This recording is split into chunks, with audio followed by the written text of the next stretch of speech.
The rain came down in thin, icy sheets, painting the jagged skyline in streaks of gray. Beyond the outer barrier, nothing moved except the shadows. And yet, everyone inside the fortress walls of Greyston knew, they were never truly alone. The undead didn't sleep, didn't tire, and didn't forget. They only waited. From the tallest turret of the wall tower, Miralani watched the darkness roll over the ruins beyond. She gripped the rusted binoculars tighter, her breath fogging the eyepiece. A tremor in the wind hinted at movement. Maybe a deer. Maybe something worse. Greyston had been a prison once. Abandoned before the outbreak, its thick stone walls and steel gates had been reclaimed by survivors desperate to escape the chaos. Over the years, they'd turned it into a fortress, a functioning sanctuary with over 150 people. Gardens grew in the courtyard, children played behind steel mesh fences, and night patrols guarded every inch of the perimeter. But safety came at a cost. Mira climbed down the watchtower's interior ladder, boots echoing against the steel rungs. At the base, Captain Yora waited with arms folded and his usual permanent scowl. "See anything?" he asked. "Something moved along the southern ridge," Mira said, shaking off the rain. "Could be a scout pack. Could be a stray." Yora's frown deepened. "They've been testing us more often lately. Watching. Feeling the edges. Like they know." "Know what?" "That we're weakening." Mira hated how right he might be. Supplies were dwindling. The water system was failing. And the generator, Greyston's heart, was on its last legs. Each time it coughed to life, it felt more like a final breath. They walked together toward the courtyard. A crowd had gathered near the old chapel, where the weekly ration meeting was about to begin. Pushed inside by need rather than faith, families sat on makeshift benches, steam rising from soaked coats and damp shoes. Jonas Albright, the man they called the Builder, stood at the altar. Not a preacher, but the one who had led the restoration of Greyston years ago. His graying beard and firm voice gave him authority others clung to. "We're cutting power to non-essential buildings," Jonas announced. "Starting tonight. The workshop, the baths, and the rec center will be dark until further notice." A low grumble ran through the crowd. Mira caught eyes with Sadie, the mechanic. The girl shook her head, lips tight. If Sadie couldn't keep the generator running, things would fall apart faster than the walls. "And there's more," Jonas continued. "We're organizing an outbound supply mission. The warehouse in Milton still has gear we left behind 2 winters ago." Yora leaned in close to Mira. "He's sending people outside again. That's suicide." Mira didn't answer. Her thoughts were spinning. Milton was 20 miles out, far, yes, but not impossible. If the walls were truly starting to give in, then someone had to take the risk. As the meeting dissolved, Mira followed Jonas into a side chamber lit by a single bulb. The air buzzed with its dying hum. "You need volunteers," she said, arms crossed. Jonas looked up slowly. "You volunteering?" "I know the path to Milton. I was on the team that mapped it. I've led patrols along the ridge for months." Jonas hesitated. "It's not just a grab-and-go mission. We need fuel cells, solar sheets, water purifiers, whatever's still salvageable." "Then let me pick the team." He nodded once. 5 max. You leave at dawn." Outside, the rain had stopped, but thunder still rumbled somewhere beyond the hills. Mira moved quickly, already assembling her list. Sadie for repairs. Malik, the quiet sharpshooter. Tess, who had memorized every backroad around the city. And Nate, the medic. They'd all lost someone. And they all had something left to prove. By midnight, the 5 of them met in the lower storage room to plan. Maps were rolled out, rations counted, weapons checked and rechecked. "This is a one-shot run," Mira said. "We're not going out there to explore. We get in. We get what we need. We get back. What if we can't? Sadie asked quietly. What if the route's blocked? What if they're waiting for us? Then we find another way. But we don't turn back empty-handed. A silence settled over them, not out of fear, but resolve. And far beyond Greyston's ancient walls, in the ruins and ash of the forgotten world, something stirred, drawn by the scent of the living. The gates of Greyston opened just after sunrise. Mira stood at the head of the group, her face set like stone. The rusted steel creaked as it gave way, revealing a cold, silent world beyond. There was no ceremony. No goodbyes. Only the wind and the eyes of those watching from behind the barricades. Keep tight. No chatter, Mira whispered as they passed through. We move fast. We stay low. Behind her, Sadie adjusted the strap on her pack. Malik checked the scope of his rifle one last time. Tess and Nate brought up the rear, boots crunching softly against gravel and dead leaves. They crossed the outer zone first, land once cleared of the infected, now eerily still. Nature had begun reclaiming it, grass sprouting through cracked asphalt, vines creeping up husks of abandoned cars. But every sound, every shift in shadow, was a threat. 2 miles out, Mira raised her hand and the group halted. She crouched beside a scorched sign, Milton, 18 miles. The letters were faded, the edges eaten by rust. Beneath it, claw marks raked across the post. Not old ones. They've passed through here, she said, scanning the tree line. Recently. How recent? Malik asked, lowering to a knee. Hours. Maybe less. They pressed forward, following an overgrown service road through what used to be a residential district. Rows of houses stood hollow and broken, their windows like watching eyes. A child's tricycle sat tipped over in a yard, its red frame dulled by time. Sadie pointed toward a collapsed fence. That used to be the route to Milton's outer warehouses. Too exposed now, Mira said. We'll cut through Old Town. Slower, but safer. As they slipped between ruined buildings and alleyways, Tess kept glancing skyward. Something feels wrong, she whispered. It always does, Nate replied, though his hand hovered near his holster. Suddenly, a low groan echoed from behind a nearby wall. They froze. Malik motioned toward the sound, slipping silently into the shadow of a doorframe. Seconds passed. Then, a quick flash of movement. Malik emerged, holding a rusted pipe in one hand. Just one. Trapped under rubble. Couldn't move. Mira nodded, not relieved. Where there's one, more follow. They moved again, this time with a new urgency. The air felt thicker now, heavy with unseen tension. Every street was a gamble, every turn a choice that could end in blood. By midday, they reached the outskirts of Milton. The city lay in ruins, blackened storefronts, sunken roofs, abandoned vehicles still clogging intersections. But up ahead stood the old supply warehouse, a wide concrete building with faded paint and boarded windows. Its bulk offered some comfort, but it also screamed danger. Mira raised a hand. Tess, do a sweep. Look for movement. Sadie, check the perimeter for a way in. Tess climbed a fire escape with ease, scanning the rooftops with binoculars. Sadie found a narrow maintenance door half buried under debris. Looks locked, she said, pulling out a compact toolkit. Give me 3 minutes. Malik and Nate set up a perimeter, eyes sharp. The streets were quiet, but not silent enough.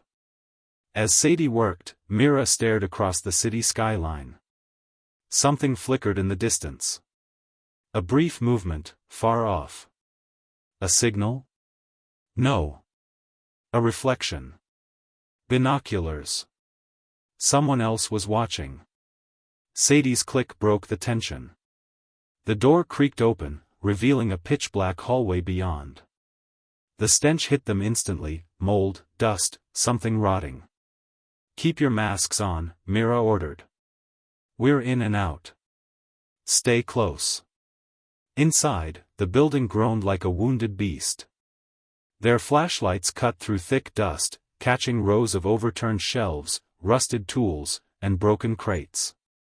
Somewhere, water dripped in a slow, steady rhythm. They reached the back storage room, where the old supply crates were kept. Tess pried open the nearest one. Solar panels. "Not broken," she said, eyes wide. "We hit the jackpot. Fuel cells here."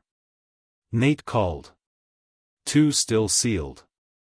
They worked fast, packing what they could into reinforced bags.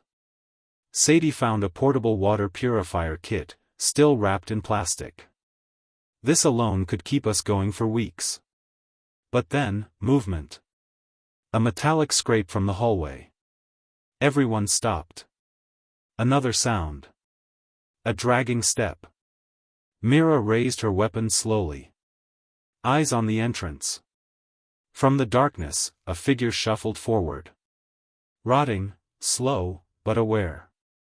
Behind it, more shadows stirred. "We've got company," Malik hissed. "Exit now." Mira barked. "Back door, move." They burst out the side exit just as the hallway collapsed behind them in a thunder of groaning metal and screams. Outside, the light blinded them momentarily, but there was no time to pause. "They're not just wandering," Mira said as they ran. "They're following." "How could they?" Tess gasped. "They shouldn't be that fast." "They're learning," Nate whispered. Far behind them, figures emerged from the ruins, faster, more focused, not stumbling but moving with a terrible, hungry purpose. Whatever waited outside the forgotten walls wasn't mindless anymore. The sun dipped behind a wall of storm clouds as Mira and her team fled Milton's edge. They didn't speak. They didn't have to.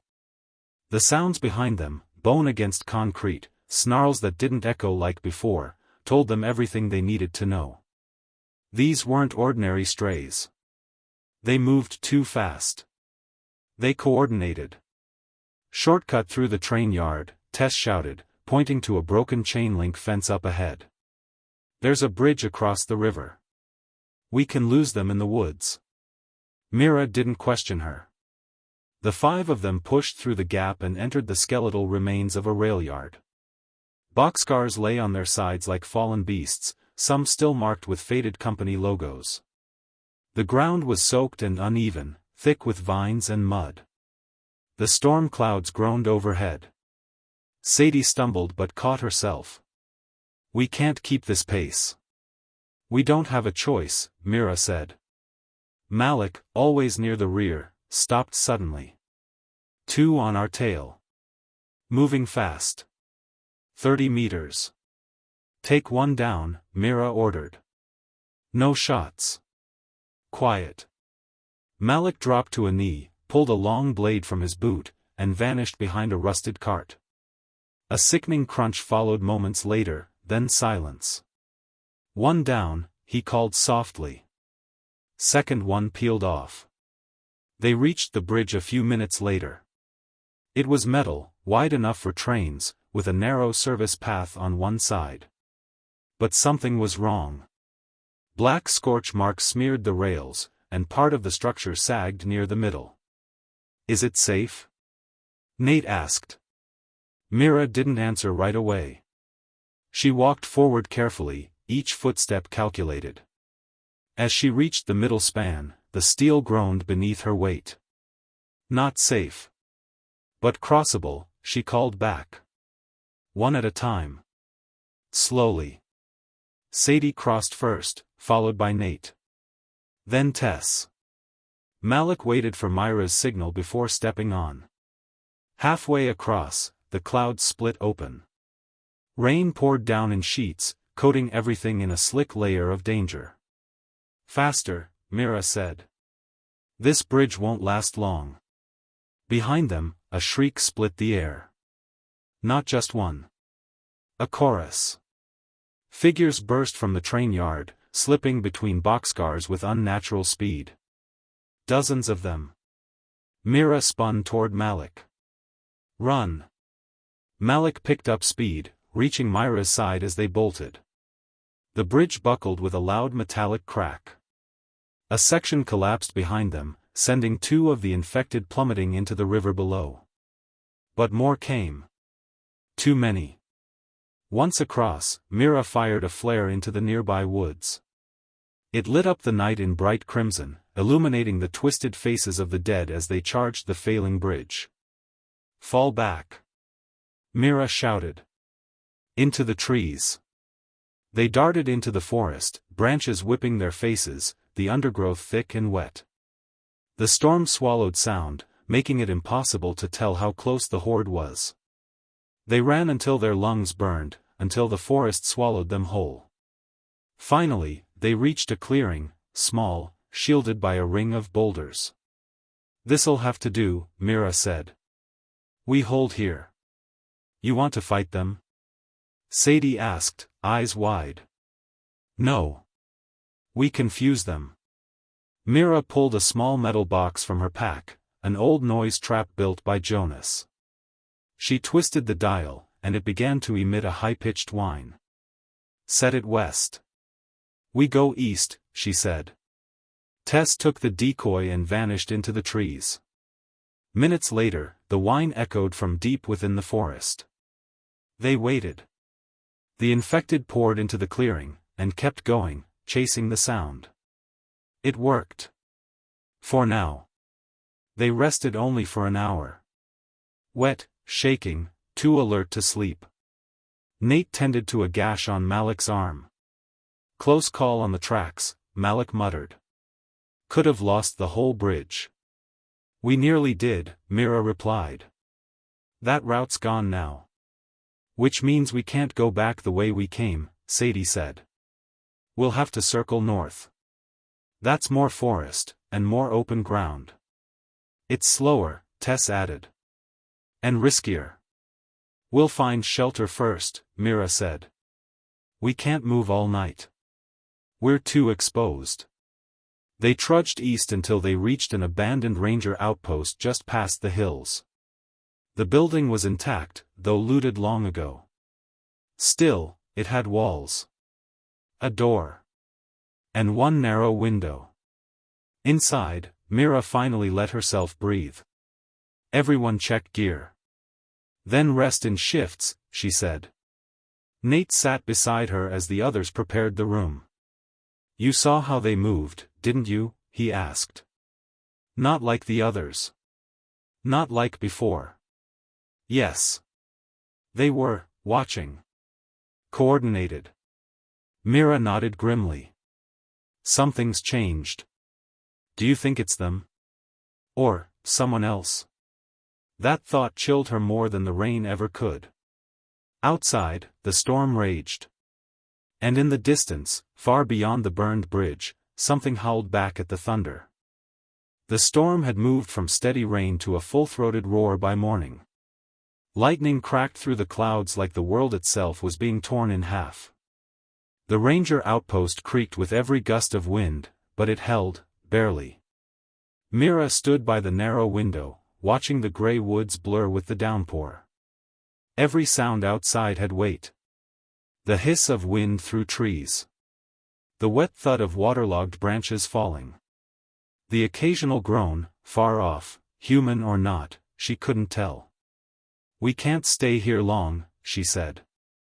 Sadie sat on the floor, warming her hands by a weak camp stove. "Not with that busted back door. One push and this place is wide open." Tess sat cross-legged with the map spread in front of her. "If we push northeast, there's a relay tower. It's old, but it's on high ground. We could get a signal out. Maybe even contact Greyston." Malik raised an eyebrow. "Assuming the generator there hasn't been stripped like everything else." "We'll find out," Mira said. "Pack up. We move in 30. The team moved with the mechanical rhythm of exhaustion. Boots tightened, gear checked, food split evenly. Nate rewrapped the bandage on Malik's arm, already stained faintly red again. "You shouldn't be walking on that," he said. "I've walked on worse," Malik muttered. They stepped back into the storm, the ranger outpost disappearing behind them like a bad memory. Mud sucked at their boots. Visibility was poor, but Tess led with certainty, navigating as though she'd memorized every branch. By midday, the rain lightened slightly, revealing the outline of a hill rising through the trees. At the top, half shrouded by fog and moss, stood the relay tower. A rusted skeleton against the gray sky. They climbed slowly, carefully. At the base of the tower was a small bunker, once used by technicians. The door was intact. Mira forced it open with her shoulder. Inside was darkness and silence, but the room smelled dry. Safe. They filed in quickly and began searching. Sadie found the generator in a back alcove. "Looks intact. If I can get the connection stable, I might be able to jump-start it." "Do it," Mira said. "Tess, scan the equipment. Look for anything transmitting." While the others worked, Mira wandered toward the ladder leading up the tower. She paused.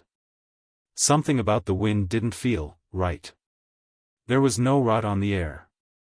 But there was a smell, burned metal and ozone. Suddenly, Tess gasped from the corner.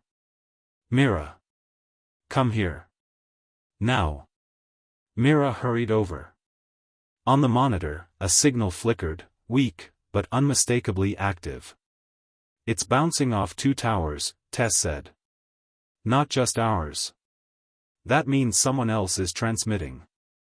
Sadie's voice came from the generator room. "Power's coming up. Watch the lights." The console blinked to life.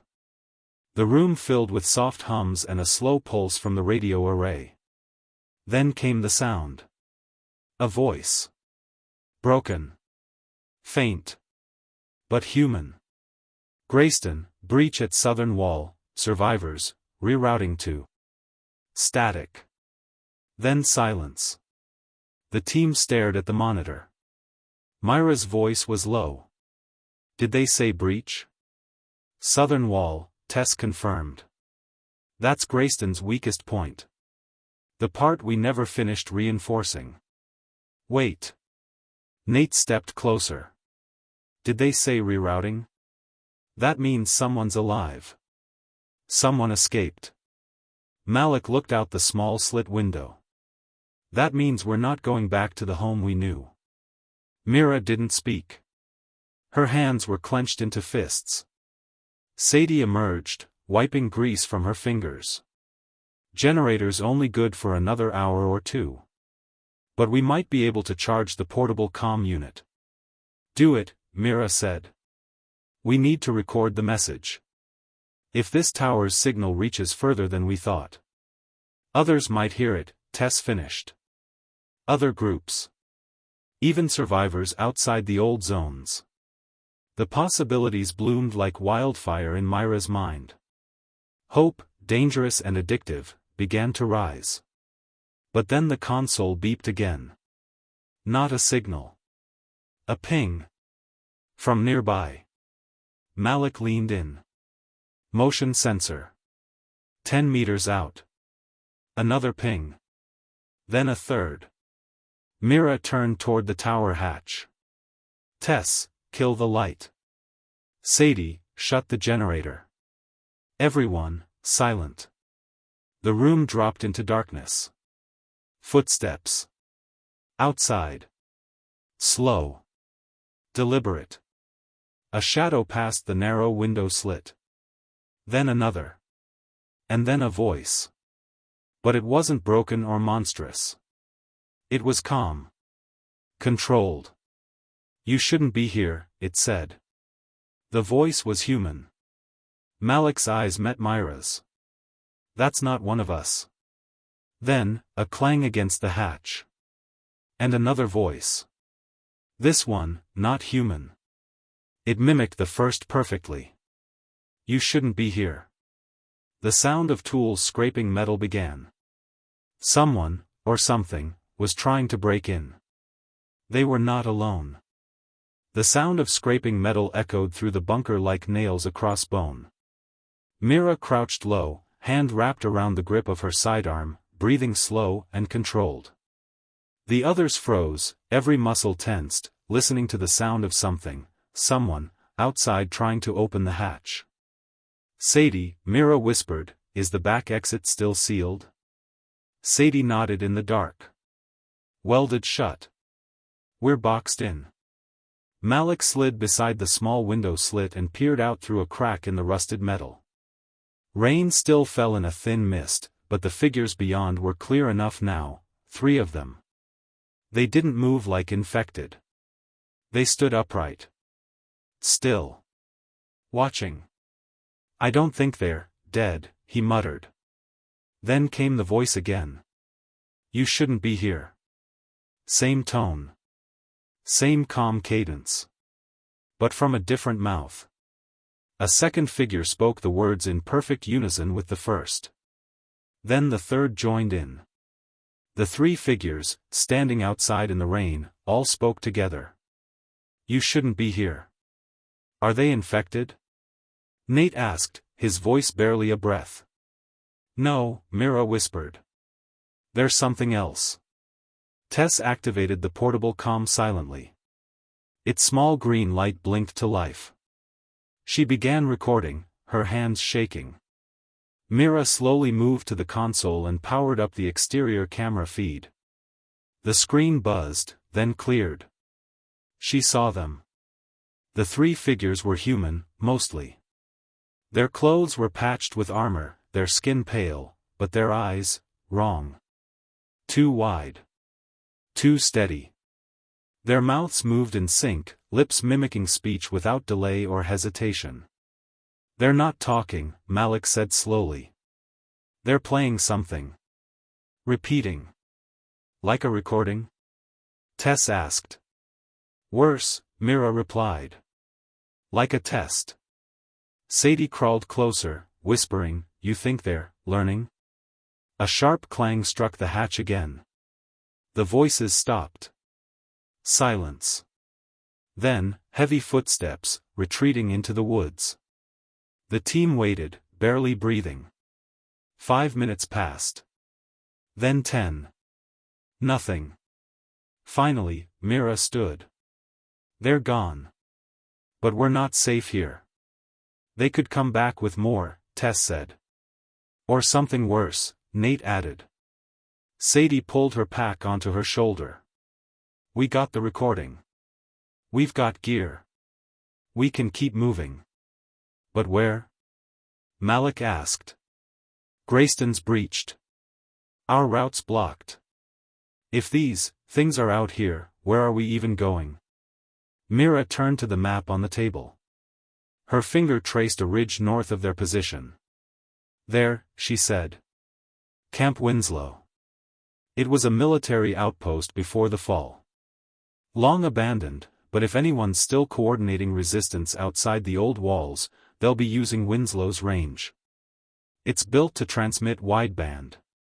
"That's a 3-day hike," Nate warned. "Longer through this terrain." Mira nodded. "Then we leave now." They packed fast. Within 15 minutes, they were back in the trees. The relay tower disappeared behind them like a nightmare half remembered. But Mira couldn't forget the way those 3 figures had looked at her. Like they were studying her.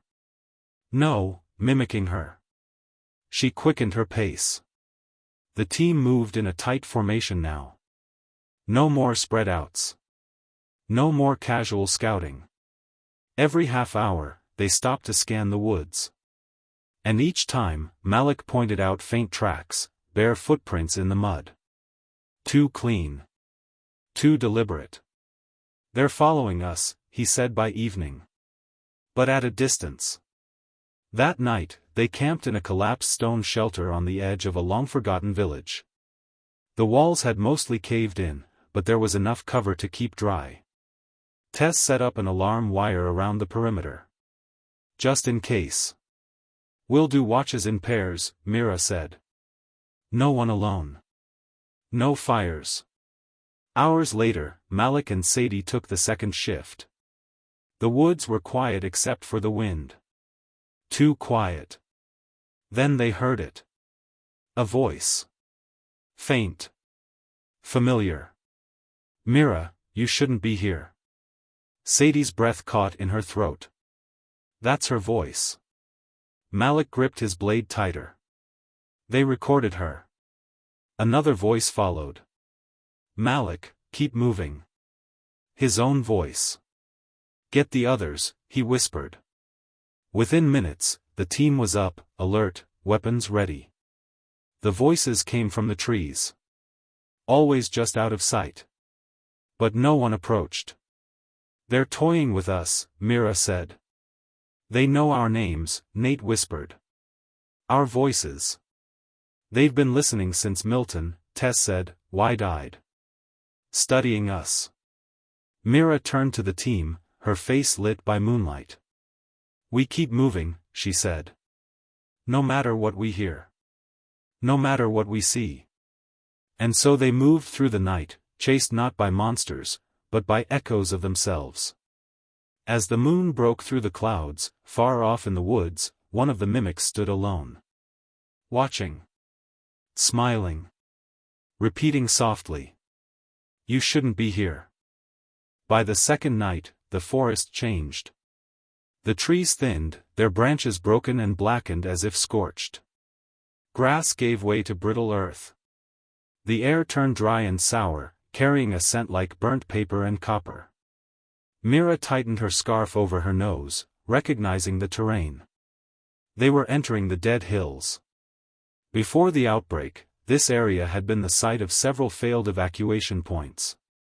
The military had bombed it during the second wave, firebombs meant to wipe out a spreading infection. But the fire hadn't stopped the dead. It only changed them. Sadie paused and scanned the hilltop with her scope. No movement. No life, either, Malik muttered, glancing at the twisted remains of a charred tree. Not even birds. The team moved in tight formation now, each step deliberate. They had been walking all day without signs of the mimics, but the silence was no comfort. If anything, it was worse. Tess walked beside Mira, map in hand. We're a day from Camp Winslow, if we stay on course. But this terrain is slowing us down. Mira nodded. I'd rather be late and alive. They passed the remnants of a downed chopper buried in a crater. The wreckage looked ancient, its tail number unreadable, its doors torn off. Nate paused by the cockpit. Scorch marks are old. But look at this. He held up a small audio recorder, charred on one side but still intact. Mira pocketed it. We'll play it later. Keep moving. By late afternoon, the terrain leveled out, revealing a large basin littered with the remains of barricades and makeshift shelters. The place was a graveyard, flattened tents, shredded clothing, black bones half buried in the dust. Malik exhaled slowly. Evac site? Failed, Mira said. Probably the second purge. Sadie knelt by a rusted sign still stuck in the ground. It read, Zone 6C, clearance required. Looks like they were trying to hold the infected back here, she said. But something broke through, Nate added. They moved quickly across the open ground, Myra's eyes scanning the horizon. The wind whispered through the hollow structures like it remembered the screams. Halfway through the basin, the alarm went off. A sharp metallic ping from the tripwire Tess had rigged earlier. The team dropped instantly, weapons raised. Eyes on everything, Mira whispered. At the ridge they just descended, a silhouette appeared. One of the mimics. It didn't move. It only watched. Then another joined it. And another. 5 in total. They're not rushing us, Malik whispered. Why aren't they attacking? They're hurting us, Mira replied. Tess looked to the far side of the basin. There's a tunnel entrance. Probably an old drainage system. If we can get through it, we might lose them. Assuming it's not full of rot, Sadie said. We're running out of choices, Mira replied. They sprinted. The mimics followed, but didn't run. They walked calmly, in formation, watching from above. The tunnel was half collapsed, lined with mold and rusted pipes. Mira lit a flare. The light revealed a narrow path through ankle-deep water. The air was thick with decay, but no movement. Single file. Weapons ready, she ordered. They moved quickly, shadows sliding across damp walls, each footstep splashing softly. The mimic voices returned, echoing through the pipes. You shouldn't be here. You shouldn't be here.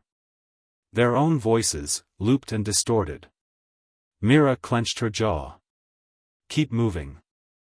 Don't listen. After nearly 20 minutes, they emerged from the other side, into a narrow gorge choked with weeds and rock. But the light was changing. Not morning. Not fire. Flares. In the sky, red and white, flickering from the hills beyond. Malik pointed. That's not random. Someone's signaling. Mira felt a surge of hope. Camp Winslow. They pushed forward, climbing the slope toward the flare's origin. Behind them, the tunnel collapsed in a sudden, deafening roar. Dust and debris shot out in a wave. No going back now, Sadie said. As they reached the summit, a new sound greeted them, a short burst of static, then a voice over a radio. Identify yourselves. Mira pulled out the portable comm and answered. This is Mira Laney. 5 survivors from Grayston. Heading to Camp Winslow. We have critical data. We're being followed. A pause. Then, Winslow is secure. You're almost there. Keep moving. Do not engage with the ones following you. Mira blinked. You know about them? Too much. We'll explain when you're inside. The radio went silent. Mira turned to the others. We're close. They moved down the hill toward the signal. The first sight of Winslow made them stop. A tall wall. Guards on towers. Lights. And behind it, people. A community. But even from that distance, Mira noticed something wrong. The gates weren't wide open in welcome. They were sealed. And someone was watching them through a scope. Hands where we can see them, a voice barked through a loudspeaker. Mira stepped forward, arms raised. The rest of her team followed suit, standing still in the rain, faces streaked with grime and exhaustion. This is Mira Laney from Grayston. We're survivors. We're carrying mission-critical data and supplies. Another pause. Then the gates of Camp Winslow creaked open, slowly, cautiously, revealing a corridor flanked by armed guards in mismatched uniforms and scavenged gear. Behind them, a woman stepped forward. Broad-shouldered, mid-40s, with a gray streak through her braid and a revolver holstered at her side. I'm Commander Hale, she said. If what you say is true, you'll come in slow. One at a time. We don't take chances anymore. One by one, Myra's team passed through the outer gate, patted down by guards. Once inside, they were led through a courtyard filled with tents, solar arrays, and makeshift structures. Camp Winslow was alive, but on edge. Everyone they passed looked wary, weapons never far from reach. You weren't followed? Hale asked Mira directly. We lost the ones behind us, Mira said. Collapsed a tunnel in the dead hills. Then you bought yourself time. Not safety. Hale brought them to a bunker-turned operations center. Inside, old computer monitors flickered beside newer digital consoles powered by humming batteries. On the wall hung maps of the region, marked with red zones and black XS. Mira handed her the comm recorder. We picked up a transmission near the relay tower. Grayston's southern wall was breached. Survivors are fleeing. This has intel you need to hear. Hale nodded to a technician, who plugged the device into a speaker. The distorted voice echoed through the room. Southern wall, overrun, regrouping near. Static swallowed the rest. Signal cuts there, Mira said. But something worse followed us. They're not the infected we knew. They speak. They learn. Hale's expression didn't change. We've seen them too. We call them echoes. Malik leaned against the wall. Why echoes? Because they repeat what they hear. Copy voices. Copy us. Not exactly infected. Not exactly human either. You fought them? Nate asked. Survived them, Hale said. They avoid fire. Hate noise. Hunt in silence. We've lost 3 scouting teams to them already. Sadie stepped forward. If they're evolving, this isn't just a mutation. It's control, Hale said. A pattern. Coordinated. We've seen them gather at old relay points, military zones, radio towers, like they're intercepting messages. Decoding. Tess opened the portable map. So what now? We can't go back. Grayston's gone. Milton's overrun. Do we keep running? No, Mira said firmly. We fight. But not blind. We need answers. Hale looked at her for a long moment. Then you'll want to meet Dr. Kennard. They were taken underground, to a converted storage wing. Inside were labs made from scavenged tech, computers, microscopes, even a preserved MRI scanner. A thin man in a lab coat looked up from a series of data readouts. Dr. Kennard blinked at them through thick glasses. Ah. The Grayston team. I've been following your signal. You've heard our recordings? Mira asked. Yes. And more. We've intercepted other transmissions, similar voices, repeating human speech in fragmented phrases. Some even try to converse. They're testing language boundaries. Are they still human? Nate asked. Kennard hesitated. They were. Once. But not anymore. These echoes, something has reprogrammed them. Not just a virus. It's neural. Synthetic. You mean technology? Sadie asked, shocked. A hybrid pathogen. Organic matter influenced by a signal, a kind of digital frequency. It doesn't just kill the brain. It rewrites it.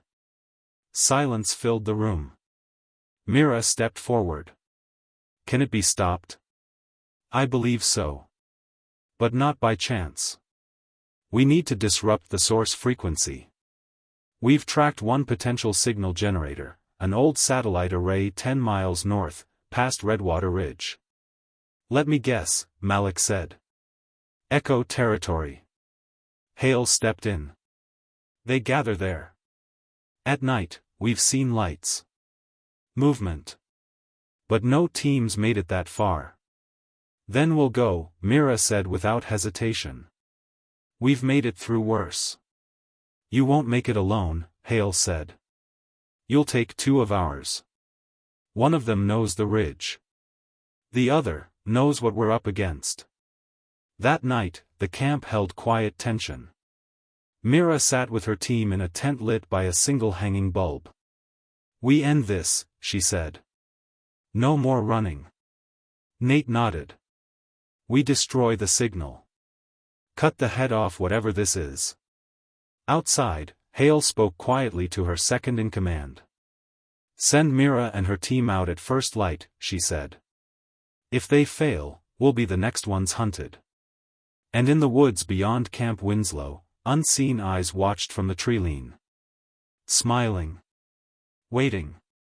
Next part preview title, Into the Signal, Part 8, Final. Dawn bled across the sky in pale streaks as Mira tightened the straps on her pack. The air outside Camp Winslow buzzed with quiet anticipation. There would be no fanfare. No send-off. Just another mission in a war too few were left to fight. Her team waited by the gate, joined now by two new faces. One was Lieutenant Arden, a tracker, tall and silent with a scar that split his jawline. The other was Cole, a former communications tech who hadn't spoken much but carried a signal disruptor pack on his back like it was fused to him. "You follow my lead," Mira told them. "We move fast and stay dark. The satellite array is priority. We get in, shut the signal down, and get out alive." Hale handed Mira a tablet. "This is the last recon photo we captured before the drone went dark."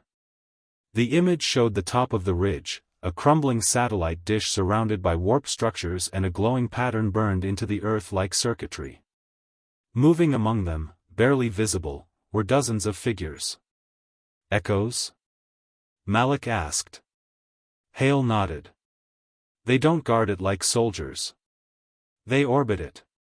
Like insects around a hive." Mira stared at the image. "Then let's smoke the hive." They left Camp Winslow under cloud cover, moving through dense forest and rocky terrain. Arden led them through hidden paths known only to locals, bypassing old traps and broken roads. By midday, they reached the edge of Redwater Ridge. A foul wind blew from the summit. The trees here were black and silent. Not dead, emptied. They paused behind a fallen log. "Up there," Cole whispered, pointing through a broken gap in the canopy. The satellite array jutted out of the hilltop like a metal spine, tilted and glowing faintly at the base with pulsing red lights. Around it moved the echoes, silent, purposeful, wrong. Tess studied the terrain. "There's a maintenance tunnel near the east side. If it hasn't collapsed, it'll get us under the array." Mira nodded. "That's our way in." They circled the ridge, avoiding the echo patrols. The tunnel entrance was partially buried in earth, but still open enough to crawl through. Mira led the way, her hands brushing damp stone and broken cables as they entered the old shaft. Inside, the silence felt heavier than outside. A low hum filled the air, not from the team, but from the very walls themselves. Vibrations tickled their skin, crawling under it. Sadie touched the wall. The signals bleeding through everything. They reached the central chamber, a circular room beneath the satellite. Screens flickered with static. Dead operators sat at long-abandoned desks, bones fused to chairs. And in the center was a thick cable pulsing like a heartbeat, feeding power upward to the array. Cole opened his pack, pulling out a small device with blinking red LEDs. "This is the disruptor. Set it near the signal conduit. Once activated, it should cause a cascade that shorts everything connected to the source." "Should?" Malik asked. Cole smirked. "Well, it's never been tested."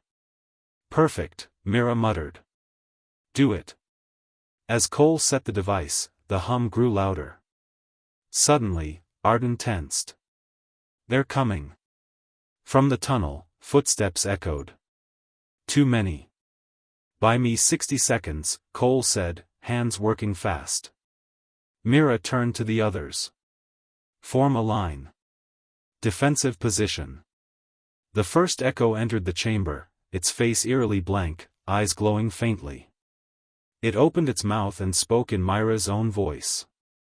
"You shouldn't be here." "Yeah, well," Mira said, raising her weapon. "We never listened." They opened fire, aiming for the legs, the knees, slowing the echoes instead of drawing more with loud kills. But more came. They crawled through vents, dropped from access ports. Unrelenting. Cole yelled, "Disruptor set. Trigger it." Mira shouted. He slammed the button. The world changed. A blinding white pulse exploded from the device, flooding the room with a wave of pressure. Screens shattered. The conduit burst. The signal screamed, an audible shriek that made every echo freeze mid-movement. Then, chaos. The echoes collapsed. Twitched. Screamed in their own voices for the first time. Then silence. Utter silence. Outside, the satellite cracked, its dish folding in on itself like a dying flower.